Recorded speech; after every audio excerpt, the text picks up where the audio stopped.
Olá, queridos, sejam todos muito bem-vindos. Aqui, professora Tamilis Cândido, na nossa aula de número 2, olha só, uma aula também voltada para aspectos básicos da física da ressonância magnética e, dica-se de passagem, é um assunto que vai estar na sua prova, cujo conteúdo programático tenha física da ressonância magnética ou aspectos básicos da ressonância magnética, que seja. São temas iniciais em que a gente tem uma densidade de conteúdo bem grande, então nós estamos dividindo esse conteúdo em 3 aulas, essa é a aula de número 2. Lembra que na primeira aula a gente abordou sobre spin-up, sobre spin-down, conversamos também sobre os núcleos ativos dentro da ressonância, então nessa aula que foi preparado para vocês, nessa aula de hoje que foi preparado para vocês é o seguinte, vamos lá.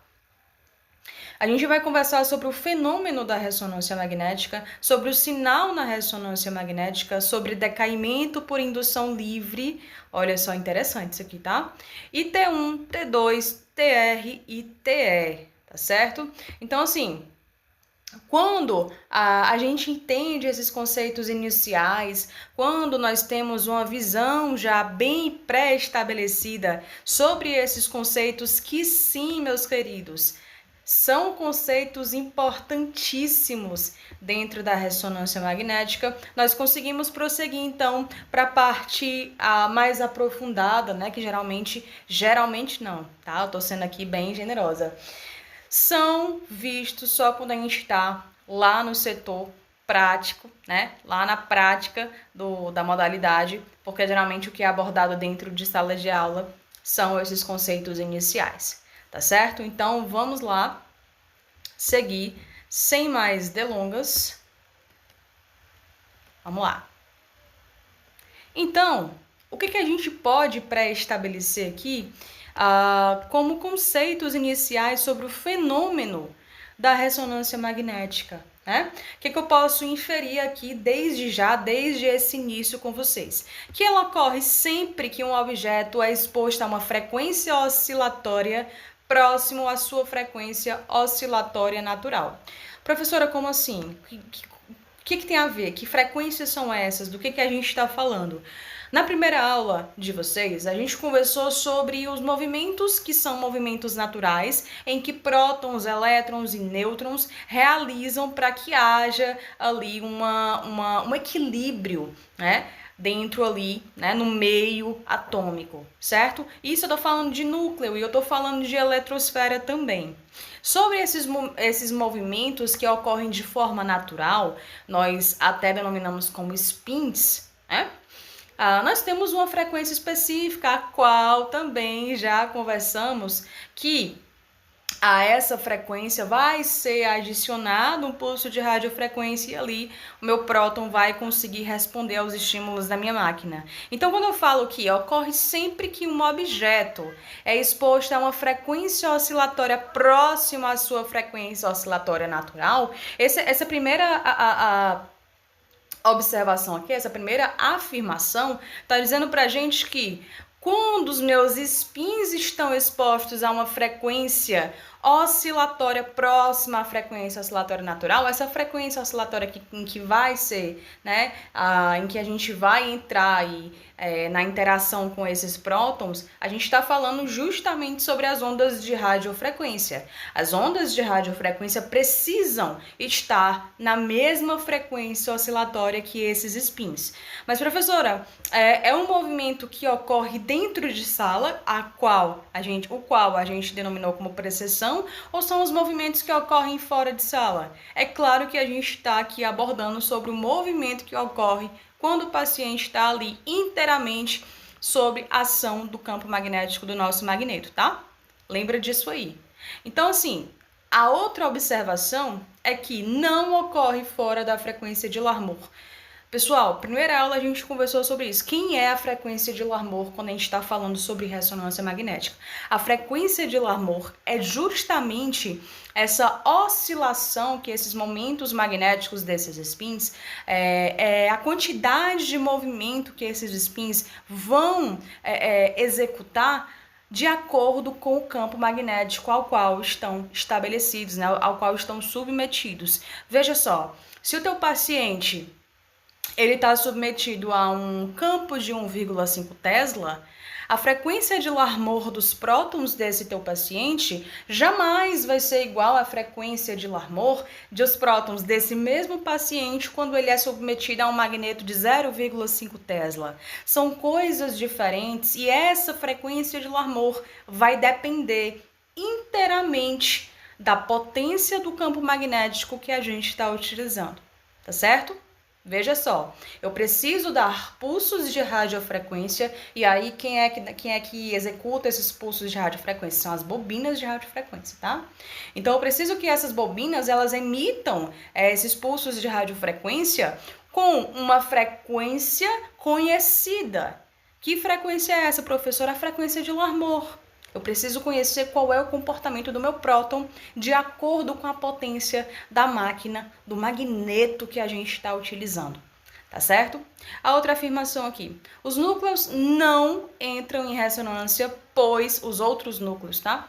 Não entram em ressonância, pois a frequência é diferente da frequência do hidrogênio. Lembra que a gente comentou na primeira aula, o hidrogênio é o cara mais simples da tabela periódica. É ele que eu quero. Ele simpatiza com todo mundo, ele tem um próton só, eu não vou ter trabalho de colocar 16 prótons, 18 prótons ali para estar em uma frequência específica. Eu vou utilizar o hidrogênio, fora que ele é o mais abundante, queridos. Eu não vou colocar carbono, eu não vou colocar flúor, não. Hidrogênio, tá? E aí a gente precisa só saber, né? A gente já conhece. Mas lá atrás foi preciso, né? Estudos e mais estudos para entender como o hidrogênio se comportava de acordo com o campo magnético, tá bom? Graças a Deus a gente já sabe hoje em dia.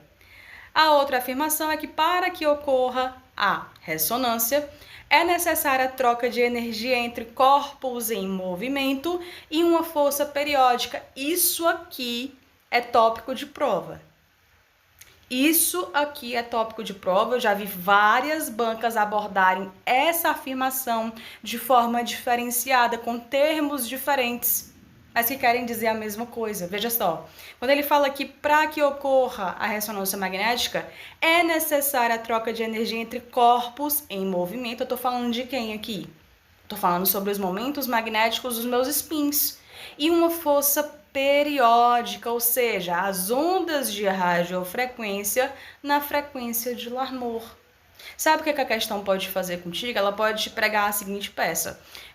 Para que ocorra é necessário a troca de energia entre corpos em movimento e uma força estática. E aí ele está falando sobre magneto. E aí, professora, tá certo isso aí? Não, tá certo não, tá? Cuidado com isso aí, pessoal. Essa literatura que foi utilizada, a literatura que foi utilizada para tirar esses 3 tópicos foi a edição do Catherine Westbrook. Vou deixar bem especificado no final da aula quais foram as fontes para esses nossos slides, tá? Mas para gente que estuda a ressonância magnética, nós temos literaturas bem conhecidas e às vezes elas abordam coisas iguais com temas diferentes e a banca pode te pregar essa peça e acabar te fazendo perder uma questão tão simples, tá certo? Vamos lá. Então, ainda sobre o fenômeno da ressonância, é interessante que a gente também saiba que durante o pulso de excitação, os spins absorvem energia e alguns spin-up, lembra lá do que é spin-up? Spin-up são spins que possuem baixa energia e ficam alinhados ali de acordo com o campo magnético estático, ou seja, o nosso magneto. Ao passo que spin down são prótons de alta energia que aí eles não fazem esse alinhamento diretamente com o magneto. É interessante, pessoal, deixa eu falar aqui com vocês o seguinte. É interessante que vocês tenham já em mente que a ressonância magnética, ela é adquirida, né? A ressonância magnética, eu tô falando das duas coisas aqui, tá? É complexo demais pra gente colocar em uma caixinha e dizer que, olha, acontece dessa.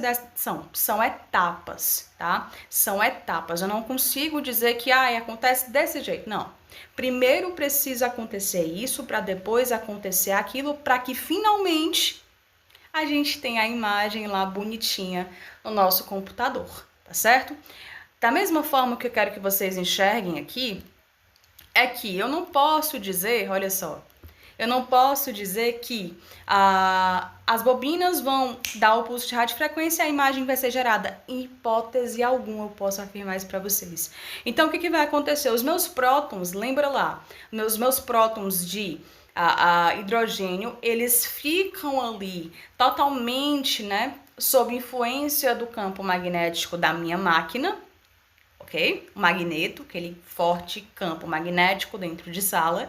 E esses prótons, eles tendem a se alinhar com esse magneto porque eles funcionam como pequenos ímãs, certo? Só que existem prótons que não vão se alinhar, tá? E esse balanço do que se alinha, do que não se alinha, é representado aqui em uma explicação mais ampla para vocês de forma vetorial. A gente vai conversar sobre a sigla que representa esse balanço entre prótons que se alinham e prótons que não se alinham. De qualquer forma, para que haja a emissão do sinal, que a gente vai já conversar sobre, eu preciso ter uma perturbação nesse alinhamento com o magneto. Vocês entendem? Que primeiro eu tenho lá um magneto super forte dentro da sala de exames. E aí os meus prótons vão lá, tendem a se alinhar com esse magneto, mas que a imagem, ou seja, o sinal na ressonância magnética só vai ser gerado após uma perturbação. Então assim, professora, eu aprendi errado.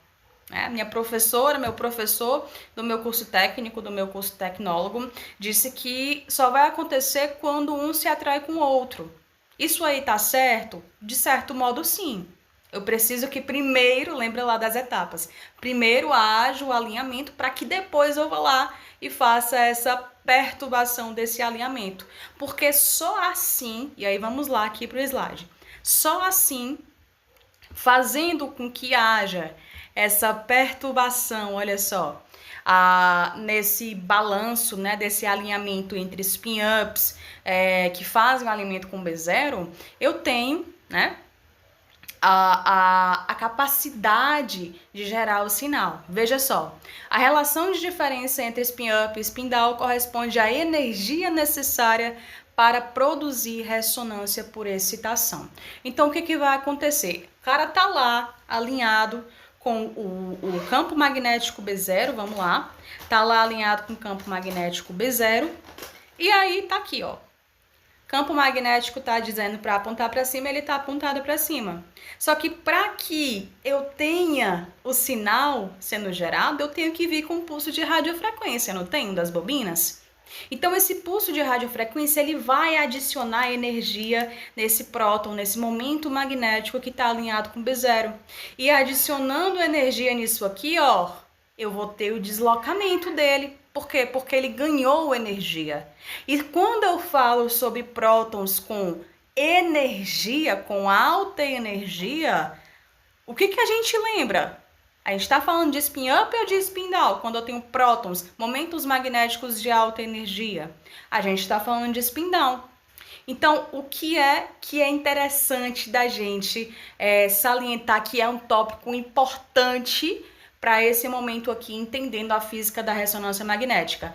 Que alguns spin-up, ou seja, o cara que está lá alinhado, ele vai receber energia suficiente para se tornar spin-down. Ele tá aqui e ele vai fazer, ó, isso aqui ou isso aqui, tá certo? E aí isso aí vai depender da quantidade da população de momentos magnéticos que estão ali naquele momento, da quantidade de momentos magnéticos que entram em fase, que a gente também vai conversar sobre isso nessa aula, tá certo?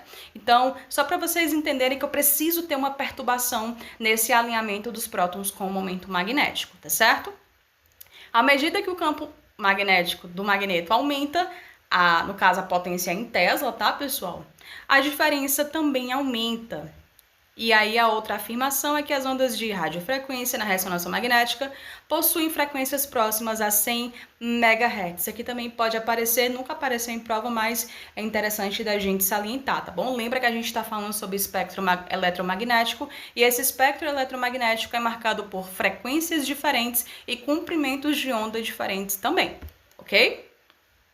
Então, olha só, o que vai acontecer? Essa representação que eu fiz para vocês, do próton estar aqui alinhado, receber energia e ir para o eixo transversal, porque é interessante também já abordar isso com vocês, quando a gente está na explicação sobre esses conceitos físicos e a gente não consegue delimitar uma direção, um ângulo específico, o que é utilizado? É utilizado o plano longitudinal, olha só, o plano longitudinal, tá? Como o alinhamento com B0 e é utilizado o plano transversal para representar esses prótons, esses momentos magnéticos quando eles recebem energia advindos do pulso de radiofrequência, tá certo? Então, de acordo com esse GIF que tá aqui para vocês, quando ele tá alinhado aqui e recebe um pulso de radiofrequência, o que acontece com ele? Eu tenho agora spins com alta energia, eles acabam se comportando como spin down. Professora, e isso é permanente? Não, porque o pulso das bobinas, né? As bobinas vão dar pulsos de radiofrequência em tempos específicos, e geralmente são tempos em milissegundos. Por mais que seja um tempo muito curto, esse pulso ele vai cessar em determinado momento. E se esse próton, esse momento magnético, nesse exato momento aqui eu vou utilizar próton, a gente sabe que é outro termo, mas é interessante para a gente não se confundir. Mas nessa população de prótons que ganhou energia e agora está no eixo transversal, quando eu cesso o pulso de radiofrequência nas bobinas, ele vai retornar para o seu momento ali de repouso, alinhado com o campo magnético do magneto, tá certo? Então é isso que vai acontecer, olha só, bem exemplificado aqui, ó. Quando eu recebo o pulso de radiofrequência, eu desço para o eixo transversal, ou seja, aqui a gente também conhece como alinhamento B1, tá? Se referindo ao pulso de radiofrequência das bobinas. Mas quando eu cesso esse pulso, eu retorno para o meu eixo longitudinal, tá certo?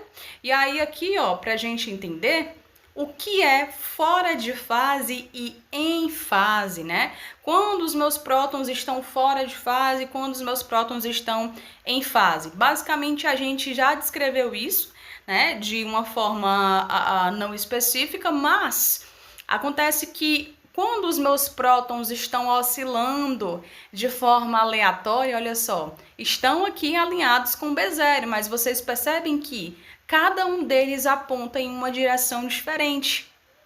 Eu não tenho a adição de energia nesse primeiro momento e cada um deles está, obviamente, oscilando aqui, ó, no eixo longitudinal, mas de forma incoerente. Esse não está concordando com esse, que não concorda com esse, que não concorda com esse. A partir do momento que eu tenho prótons em fase ou coerentes, esse concorda com esse, concorda com esse, concorda com esse.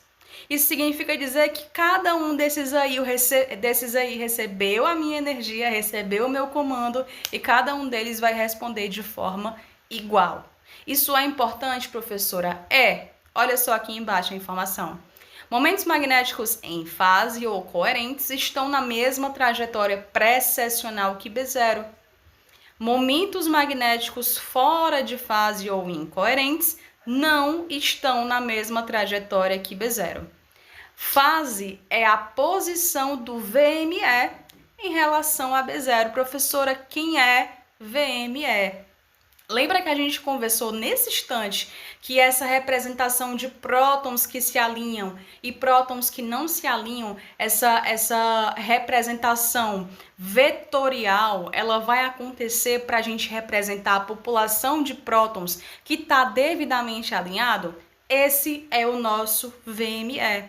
Esse é o nosso vetor de magnetização efetiva, tá certo? Ou seja, são prótons que, de forma efetiva, por exemplo, se eu tenho 20 prótons que se alinharam e mais 20 que não se alinharam, o meu VME, o meu vetor de magnetização efetiva, ou seja, os prótons que se alinharam corretamente, vai ser representado por 20.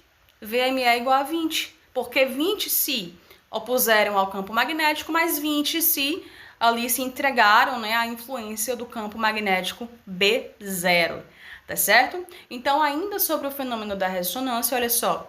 Ao receber a energia dos pulsos de radiofrequência, o VME se desloca do eixo longitudinal. E, olha só, Alberto de Nóbrega, ele representa eixo longitudinal como eixo MZ. Alberto da Nóbrega, perdão. Bom? E para o eixo transversal, ao qual ele representa como eixo MXY, tá certo? O que é isso aí, professora? Pode aparecer na prova com esses termos? Se a banca considerar, você vai ter que ter essa noção, tá? A gente tem que ter um jogo de cintura muito grande. A gente que presta prova de concurso, a gente tem que conhecer, tá? Então, o que ele tá querendo dizer para você aqui? Que quando ele está alinhado aqui com B0, eu não tenho adição de pulso de radiofrequências. Meus prótons estão ali totalmente sob influência de B0, eu não tenho adição de energia. Quando eu recebo energia, olha só o que vai acontecer. Vou descer para o eixo transversal ou eixo MXY, né? De acordo com a literatura, tá certo? Então, interessante que a gente conheça esses termos, porque são termos que podem estar aí aparecendo na tua prova. A gente não pode perder questões como essa, tá, pessoal? Então, vamos lá. Já entendido isso aqui, né? Quando eu tenho um pulso em que os meus prótons, eles vão ali para o eixo transversal, pulso aqui dentro da frequência de Larmor, lembra lá, tá? Pulso de radiofrequência sempre dentro da frequência de Larmor. Meus prótons, eles deixam de se alinhar com B0 e passam ali a se aliar com o eixo transversal, ok? Tranquilo? A essa angulação que esse próton, que é esse VME, vamos tratar como VME agora. Essa angulação que é realizada por essa comunidade, né, por esses VME, a gente conhece como ângulo de inclinação ou flip angle. Flip angle é um parâmetro que está lá na prática da ressonância magnética, tá? Flip angle ou ângulo de inclinação é justamente esse movimento que os VME fazem ao receber energia do pulso de radiofrequência, tá bom? E aí, dica-se de passagem, esse primeiro pulso, onde eu tenho um deslocamento desses VME, também é conhecido como pulso de excitação, ok? Não esqueçam disso. E aí, falando sobre o sinal na ressonância magnética, sobre a lei de indução de Faraday, fala o seguinte pra gente: quando eu adiciono energia em um sistema, e aí eu venho com um fio de condução, com um receptor de sinal, eu induzo corrente elétrica nesse receptor. Quando a gente fala sobre indução de corrente elétrica nas bobinas, todas as literaturas consideram essa parte como sendo a parte do sinal sendo relacionada aqui com ressonância magnética. Em outras palavras, veja só, quando a corrente é induzida na bobina, dizemos que o sinal foi produzido. Pessoal, muita atenção com isso aqui, porque veja só, ele pode utilizar várias definições para sinal. E você pode acabar marcando ali pela emoção do momento. Ah, professor, o que é o sinal? É a imagem na ressonância magnética. Calma. O sinal na ressonância magnética, de acordo com as várias literaturas, considera quando a gente tem a indução de corrente elétrica nas bobinas. É uma coisa diferente? É. Você vai pensar nisso. A primeira coisa que vem na tua mente é a indução de corrente elétrica quando a gente pensa em sinal? Não. Mas é isso que acontece na ressonância magnética, tá bom? E aí, olha só. Cada pixel da imagem terá uma granulação de cinza correspondente à corrente elétrica que contribui com o seu sinal. Algumas pessoas, alguns professores gostam de abordar a tonalidade de cinza como sendo a quantidade de hidrogênio naquela região que está sendo analisada do paciente. Muito cuidado com isso aí. muito cuidado mesmo, tá? Pode ser que você, mais uma vez, vá lá, responda ali no momento, né, no calor do momento, mas não é isso que acontece, a literatura não te diz isso, tá bom? Muito cuidado com isso aí.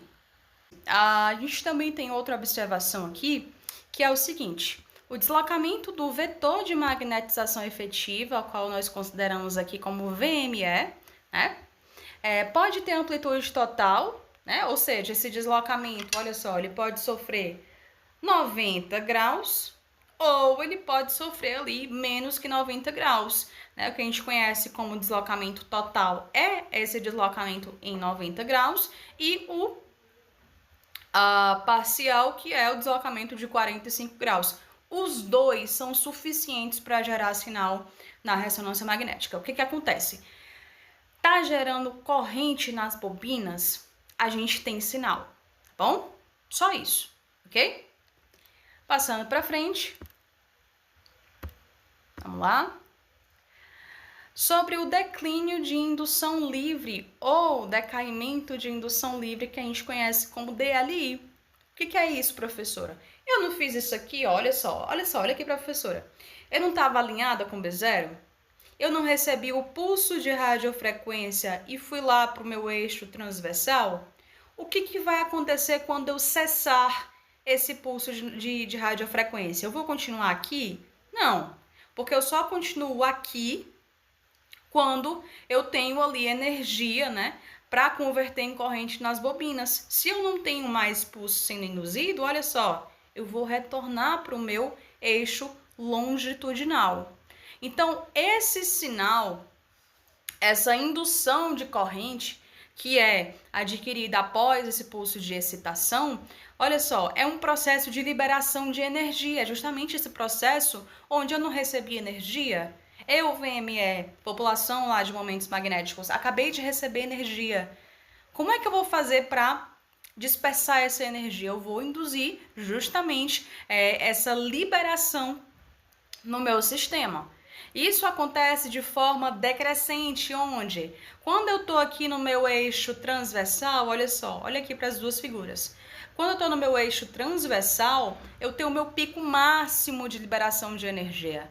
Quando eu vou retornando e dispersando esse alinhamento, eu vou deixando de ter energia, olha só, e retornando para o meu ponto inicial, que é justamente esse alinhamento lá com o eixo longitudinal ou eixo X, né?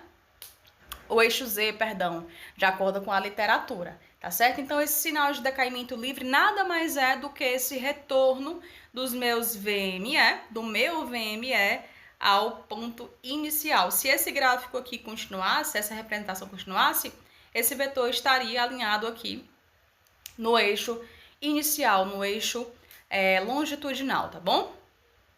Uma vez, olha só, informação importante aqui, tá? Uma vez que ocorre o relaxamento longitudinal, ou seja, esse retorno longitudinal, ocorre o decaimento do eixo transversal. Estou aqui no eixo transversal, meu alinhamento com esse eixo é 100%. Se eu estou retornando para o eixo longitudinal, esse alinhamento transversal, ó, tá decaindo. Ao passo que esse retorno longitudinal está me realinhando com o eixo longitudinal. O que vai acontecer aqui, pessoal, é um decaimento do eixo transversal e um realinhamento ou relaxamento longitudinal ao mesmo tempo. A esse relaxamento longitudinal a gente conhece como T1. E ao decaimento do alinhamento transversal a gente conhece como T2, tá bom?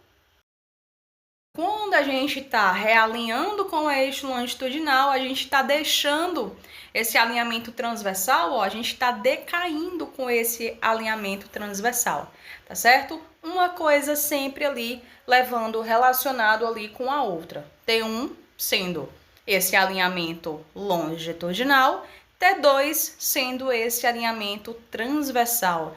Em outras palavras, pessoal, para se tornar mais prático para a gente, no T1, alinhamento T1, eu não tenho energia adicionada. Por quê? Porque esse VME aqui, ele está totalmente sob a influência do campo magnético do magneto. Mas quando eu tenho a absorção de energia pelas ondas de radiofrequência, esse VME vai cair para o eixo transversal. Eixo transversal, considerado T2, né, o tempo T2 desse VME, ele vai ser ali o ponto máximo, né, o ponto máximo ali de emissão de energia por esse VME, porque ele absorveu energia para poder ir para esse eixo transversal. Agora ele vai, realinhar com o eixo longitudinal, liberando toda a energia no sistema. Esse processo a gente conhece como decaimento de indução livre, tá certo? E aí o que acontece? Sobre essa recuperação longitudinal, olha, observa o termo que eu estou utilizando, tá? Sobre esse retorno longitudinal, sobre esse realinhamento, essa recuperação longitudinal, a qual a gente também conhece como recuperação T1, que nada mais é, pessoal, não é um bicho de 7 cabeças, tá? Eu sei que isso aqui, quando chega na tua prova, meu Deus, é o desespero. Calma. Pensa o seguinte, falou em T1, a gente está considerando o eixo longitudinal. No eixo longitudinal, eu tenho a interação de pulso de excitação de radiofrequência ou eu estou retornando de uma excitação que me foi causada, de uma perturbação que me foi causada? Eu estou retornando, tá certo? Presta atenção, se eu estou recuperando esse alinhamento longitudinal, significa dizer que eu estava no eixo transversal antes. E se eu estava no eixo transversal, que a gente também conhece como T2, significa dizer que eu já recebi esse pulso de radiofrequência. E agora eu estou retornando para o meu estado inicial de alinhamento com o meu B0. Tá bom? A esse processo, esse retorno, essa recuperação ao eixo longitudinal ou T1, nós conhecemos como relaxamento quadratura ou spinletes. Professor, isso aí pode cair, esses termos aí pode cair na minha prova? Pode. Pode, tá bom? Mas basta você entender o seguinte, tu tá retornando de uma excitação que tu acabou de receber. A energia que você tinha para receber já foi recebida, agora você está retornando para o seu estado inicial. E qual é a porcentagem considerável ali para que esse retorno longitudinal, essa recuperação T1 seja efetiva, né? Porque tem que ter um ponto ali, porque como é que vai ser, professora? Se você diz que lá no alinhamento total com o magneto, onde não há adição de energia, a gente não tem interação com nada, como é que acontece? Quando a gente tem 63% desse retorno longitudinal, eu digo que ali é o meu ponto T1, tá bom? E aí, basicamente, a gente não vai entrar nisso agora, mas basicamente, pessoal, os prótons ligados à gordura, lipídios, enfim, eles têm essa recuperação mais rápida. E isso não é sobre você entender na imagem, isso é sobre você entender isso aqui. É sobre você entender como os tecidos se comportam durante a interação com os pulsos de radiofrequência. Porque, meu amigo, se você não entende isso aqui, me desculpe dizer aos colegas daí da categoria, mas você é um mero apertador de botão. Tá bom? Você é um mero apertador de botão, você vai fazer o que foi ensinado ali, a partir do momento que aparecer alguma coisa diferente, você vai travar. Tá bom? Então, calma, eu sei que é difícil, essa primeira parte é densa, mas tá acabando, ok? Ao mesmo passo que quando eu tenho o decaimento T2, professora, se o relaxamento T1 é sobre quando eu tô voltando para o meu ponto inicial, o que é o decaimento T2? É quando eu acabei de receber. Olha só, acabei de receber, tava aqui, fiz isso aqui, acabei de receber, tô aqui no ponto máximo do meu alinhamento transversal, certo? No ponto máximo.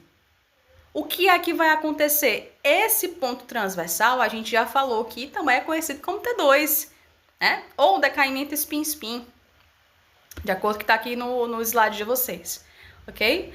Quando acontece esse retorno para o eixo longitudinal, vocês entendem que eu estou recuperando o alinhamento longitudinal e eu estou decaindo com esse alinhamento transversal. Acontecem as duas coisas ao mesmo tempo, lembra lá? Então, o que é, professora, considerado como T2? Qual é o tempo necessário de magnetização para eu dizer que eu estou em um tempo T2? Se aquele lá foi 63% T1, então eu preciso ter 37% desse decaimento T2 para dizer que de fato ali, ponto, naquele ponto específico, eu tenho o meu tempo T2 dos prótons. E aí, mais uma vez, a gente não vai entrar no mérito agora, mas prótons ligados ali à água, né, a alguns tipos de fluidos, enfim, eles têm esse tempo mais longo. E sabendo dessas características teciduais, de acordo com esse comportamento através do pulso de radiofrequência, é que sim, aqui sim, eu vou conseguir trabalhar os tempos. Olha só, eu vou conseguir trabalhar esses tempos nas sequências de pulso para enxergar o que eu quero enxergar na imagem. Vocês entendem? Que não é só sobre você chegar, olhar a imagem e o T2 o líquor brilha e no T1 o líquor tá apagado. Não é só sobre isso, sabe por quê? Porque a partir do momento que aparecer algum caso onde a sequência não esteja saturando, onde, enfim, o T1 não seja um T1 puro, você precisa mexer nesses fatores aqui, ó. Tempo de repetição e tempo de eco. Se eu já entendi que os prótons de gordura, eles têm um tempo mais rápido e os prótons que estão associados a líquor, fluido, eles têm um tempo mais longo, tempos T1 e T2 mais longo, tempos T1 e T2, ou seja, alinhamento longitudinal, alinhamento transversal mais longos, eu vou fazer o quê, professor? Eu vou trabalhar com os pulsos das sequências de pulso. E é sobre isso que a gente vai falar. Porque nas sequências de pulso, duas coisas. Tempo de repetição desse pulso, dessa sequência de pulso, e o tempo de eco que eu vou dar para o meu próton me emitir esse sinal, essa corrente que foi induzida nas bobinas. Através desse tempo de repetição é que eu tenho um intervalo de tempo de aplicação do pulso de radiofrequência até a aplicação do pulso de radiofrequência seguinte. É aquele tempo onde, eu dei o pulso, desliguei. O que é que vai acontecer agora com o VME? Vai retornar emitindo sinal. Certo? E aí, o próximo pulso de radiofrequência, tudo isso aí vai ser medido em milissegundo. E aí, as sequências de pulso de radiofrequência vão trabalhar em tempos diferentes. Isso vai me dar uma visualização de prótons de forma diferente, de acordo com esse comportamento. Bom? E aí a informação aqui é que ele determina o relaxamento T1 que ocorreu quando o sinal é lido, ou seja, dei o pulso, vim para o eixo transversal, desliguei o pulso, meu VME vai retornar ou vai relaxar para o eixo longitudinal que a gente conhece como T1. O tempo de eco, professor, é o tempo entre a aplicação do pulso de radiofrequência até o pico máximo de sinal, ou seja, é o tempo em que esses prótons eles vão te emitir o máximo de sinal, o máximo de corrente nas bobinas, porque eles acabaram de receber energia dos pulsos de radiofrequência. Certo? É também medido em milissegundos e aí controla o relaxamento T2 que ocorreu quando o sinal é lido. O que é que vai acontecer? Se eu estou falando sobre pico máximo de sinal, eu estou falando sobre eixo transversal. Se eu falo de eixo transversal, eu falo sobre T2, queridos. Olha só. Me diz só se isso aqui não é lindo. Isso aqui é lindo demais, pessoal. E aí um esquema básico para vocês entenderem que o tempo de repetição, ele vai acontecer, olha só. Dou um pulso de radiofrequência, desligo esse pulso e aí eu tenho o tempo necessário para que essa comunidade de VME me dê sinal. Esse tempo necessário para que essa comunidade me dê sinal, o tempo entre o pulso de radiofrequência e o tempo até aonde esse sinal é lido, é o meu tempo de eco, é o tempo que eu dou de resposta para esses VME. Ao passo que o tempo de repetição é a diferença entre um pulso de radiofrequência e o próximo pulso de radiofrequência aplicado naquela sequência. Interessante demais isso aqui, porque a aplicação de pulsos de radiofrequência em tempos de repetição e a recepção de sinal em tempos de eco pré-definidos controlam o contraste nas imagens de ressonância magnética, meus queridos? Me digam aí se não é uma aula fundamental para a gente entender sobre imagem mais lá para frente na ressonância magnética. É ou não é? É demais, pessoal. É importante demais conhecer sobre isso aqui, tá bom? Eu fico por aqui com vocês. É uma aula que eu quis trazer assim de todo o coração, porque eu vejo que muitos de vocês têm muita dificuldade, principalmente quando aparece T1, T2 em prova, mas que não é aprofundado o estudo sobre isso. A gente geralmente carrega esse entendimento sobre esses fatores, mas muito mais ali na imagem do que aqui de fato o conhecimento de base que é tão necessário, principalmente para quem já está há muito tempo na área e não sabe do que se trata, tá certo? Eu fico por aqui com vocês. Eu espero que vocês tenham gostado dessa aula. Em breve a gente vai trazer a última aula sobre princípios básicos, vai ser uma aula bem mais rápida, tá bom? E com muito mais imagens, né? Aqui no caso a gente vai trazer na terceira aula imagens de exames, ok? E é isso aí. Qualquer dúvida, qualquer algo a acrescentar, críticas, cheguem lá no Instagram da professora. Deixei com vocês aqui, vou até colocar de novo para ficar mais claro. Chega no Instagram da professora, acrescenta, faz crítica, não tem problema algum. Comenta aqui também o que você quiser comentar e, principalmente, se você quiser o material de questões autorais de acordo com essa aula de hoje e de acordo com a primeira aula, vai lá no meu Instagram, me chama no direct que eu faço toda questão do mundo de te passar esse material, tá bom? Fiquem com Deus, até a próxima, tchau, tchau!